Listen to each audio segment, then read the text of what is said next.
In Dumfries and Galloway, we're lucky the majority of metal detectorists cooperate very actively with the museum and the Archaeology Service. They come in before they go out detecting, they come to see me to get maps to find out where the archaeology is, and then they detect everywhere else. And the quid pro quo for me giving them the maps is I will identify the finds when they bring them in. This is a Palisade Bronze Age axe from Stormont near Gretna, and I was delighted when this one came in because sometimes these Bronze Age axes are seen as ritual deposits, something that has been left. There are a group of 3 that have come out from Colven within 50 metres of each other by the side of a lock and are probably part of some prehistoric ritual. But this one, when you look very closely at the edge, is full of knocks and chips and grooves in it. This is a working axe. This is something that somebody has used on a daily basis and it's been lost. It's not ritually deposited by a wet and boggy site. The house is broken, it's been dropped in a field and for some reason he was never able to come back and get it. We have similar axes at the other side of the region from Gretna. This is a looped palstave axe. This one comes from Merton Hall, which is about 3 miles the other side of Newton Stewart. And this device, excuse me, I'm going to tweak this a little, just around like that. This was brought in last year by a group of detectorists who'd been working just down the road near Glencaple. They found a decorated lead spindle wheel from spinning and a medieval penny that was very badly damaged by the plough. And they said, we've also got a lump of metal, Andy. We don't know what it is, we think it's a hinge. But we've hung on to it and we'll bring it in for you anyway. So they detected it on the Wednesday morning, they phoned me on the Wednesday afternoon, and on the Thursday they came round.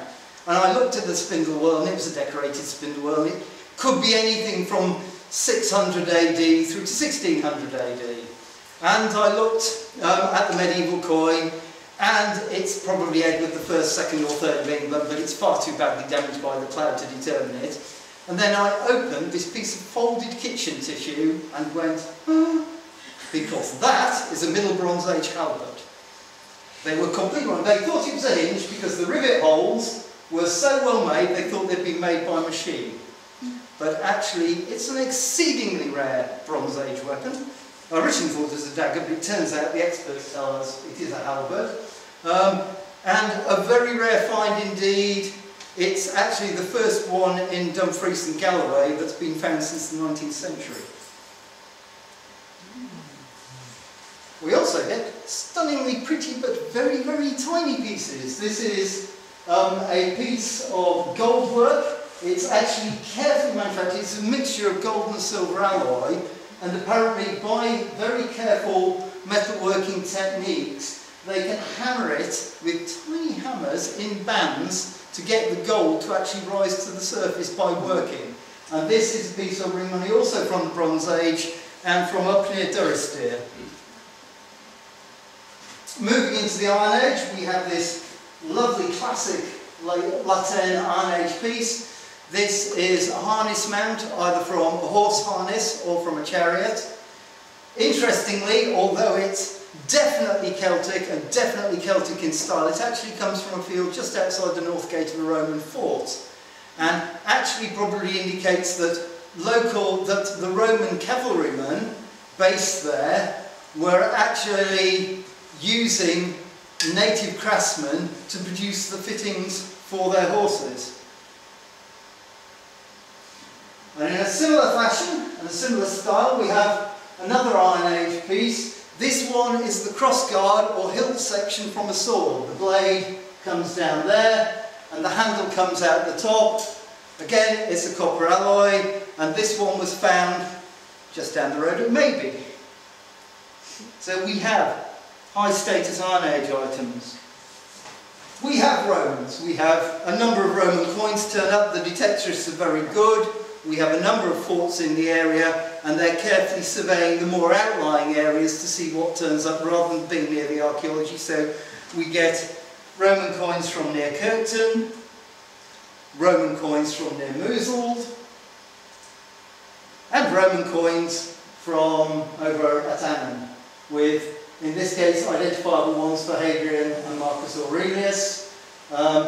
This is the point where they've started, we have the early invasion under Agricola, but you then get the occupation of the creation of the Antonine Wall after Hadrian's Wall, and the occupation of southern Scotland for a very, very short period. We can identify Romans coming in the initial invasion. We can then see them occupying the area throughout the 1st century, and the back end of the 1st century and the 2nd century. But we have no identifiable Romans after about 200, 220 AD. They go away again. So, although they have left some quite permanent marks in our landscape, they are a very, very small 140, 150 year interlude. After the Romans, of course, we have our Angles. And they come in, moving in from the Kingdom of Northumbria. And recently, some work by detectorists near Hollywood has indicated the presence of a possible Anglo-Saxon monastery underneath the known later medieval monastery. We have a group of Anglo-Saxon small coins known as shatters, and even more nice, a Whitby-style strap end, definitely datable to the 9th century, done in silver with Niara silver sulfide, creating black lines for the decorative effect. And then, much to our surprise last year, I apologise for the bad quality, but this was taken on a mobile phone, and as it was sent to me, and we haven't got the objects back yet from the National Museum, so we can't get the decent photos in. But this is a similarly dated group of Anglo-Saxon book and casket mounts, cast in bronze, but as you can see from the very small flecks, gilded. And these come from Dumfries Church, right up at the top end of Annandale. So we are getting Saxon material turning up over quite a bit of the east end of the region. And after the Saxons, we get the Vikings. And this is one of my favourite pieces. It's a stunning slide, but the actual thing's only about that big. It's a weight. The base of it is lead, but the top of it is a rectangular plaque cast in bronze with interlaced gilded, Irish in style, almost certainly originally from an Irish monastery, looted by Vikings somewhere in the mid-9th century, and then they take these decorative plaques, set them into lead, and use them as weights for merchants' weights.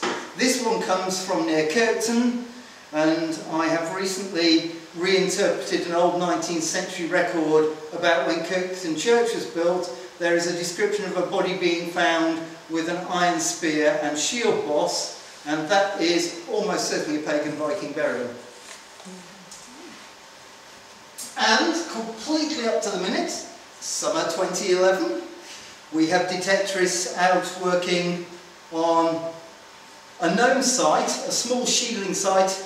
It was a very limited site. There was a little rectangular building reduced to little stone grass-covered walls about that high, up in the hills in mid-Nithsdale, and it was on a little island about 40 metres long and 15 metres wide in the middle of a bog. And although it was a known site, the two detectorists who wanted to go there are very responsible ones. They've always handed everything in. They take a little GPS system to record where everything comes from. They're very good about it. And I thought, we've got hundreds of these little rectangular buildings up in the hills, and we know so little about them, it would actually be useful to get some dating evidence, if there is any on them. So I thought, well, we can afford to let them have a go at one of them and see what turns up. Which I thought was a perfectly reasonable approach until they sent me the photographs, which indicate a 11th century Viking spearhead, a 9th to 11th century knife blade, very easily paralleled by ones from Whithorn, York, London, Southampton and Winchester, and a stonking great big medieval axe head, probably 13th or 14th century in depth. And just to compound it all, at the same time, in the same box of stuff they brought through, 19th century cast iron pipes. They brought a whole gamut of stuff through. But whereas previously we thought these little rectangular buildings on these upland sites were probably shepherd shieling, something used as a temporary structure for being lived in by shepherds in the summer and so on, and that they were probably no earlier than 1600 is what we thought. We are now getting evidence that actually indicates that current thinking may be completely wrong. These sites may be a lot older than we thought they were, and they could easily go back 1,000 years. So some of the work of the detectorists is actually causing us to re-evaluate our whole idea about upland settlement in the area. These are medieval hammered coins, much beloved of detectorists, and in this case, this is part of a hoard of 170 coins, pretty accurately dated to being lost sometime in around 1340, during the Scottish Second War of Independence from England. Most of them are English coins. This is because the English had a much higher silver content, whereas the Scots coins tended to be watered down a bit. So English currency was better and hoarded more. And this one came from Heath Hall, in a most unexpected location. And one of our stars of the show, a medieval ring in gold with Scottish stones deliberately cut to look like eyes. And this one was found by a group of detectorists who came in, got the map. We all agreed there was absolutely nothing in the field that they wanted to go in. We went through all the historic maps, nothing in the field at all. So they went into this field by the road just outside Kirkton and turn up a gold ring. Now, we know how high a status this is, because if you go and look on the websites and stuff for the National Portrait Gallery in London, you can find Hans Holbein paintings accurately dated to between 1510 and 1530 that show people wearing similar rings at the time, and they're all the upper echelons of the nobility or royalty. Somebody must have been gutted when they lost this piece. And it lay in the ground for 500 years, in the middle of a field.